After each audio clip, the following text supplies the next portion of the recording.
નમસ્કાર, આપ જોઈ રહ્યા છો નેશન પ્લસ ન્યૂઝ. હું છું આપની સાથે હેતલ ભગત. રેતી માફિયાઓ સામે ખાણ ખનીજ વિભાગે લાલ આંખ કરી છે. છોટાઉદેપુર ખાણ ખનીજ વિભાગે ઓરસંગ નદીમાં થતું રેતી ખનન અટકાવવા માટે નદીમાં રસ્તા ખોદી નાખ્યા હતા.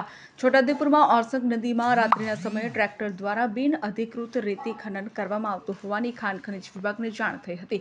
ત્યારે છોટાઉદેપુર જિલ્લા ખાણ ખનીજ વિભાગના અધિકારીની સૂચના મુજબ છોટાઉદેપુર તાલુકા વિસ્તારમાં આવેલ નાલેજ, પીપલેજ, ફતેપુર, જાગનાથ મહાદેવ મંદિર, એસપી ઓફિસ સામે હેલીપેડ નદીમાં જવાના રસ્તા ઉપર ખાણ ખનીજ વિભાગની ટીમ દ્વારા રસ્તા ખોદી નાખવામાં આવ્યા છે.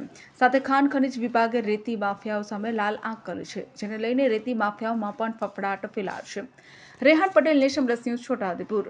સમાચારોના સતત અપડેટ મેળવવા માટે અમારી નેશન પ્લસ ન્યૂઝની યુટ્યુબ ચેનલને સબસ્ક્રાઇબ કરો, બેલ આઇકન દબાવો અને જોડાયેલા રહો ફેસબુક, ઇન્સ્ટાગ્રામ અને ટ્વિટર પર.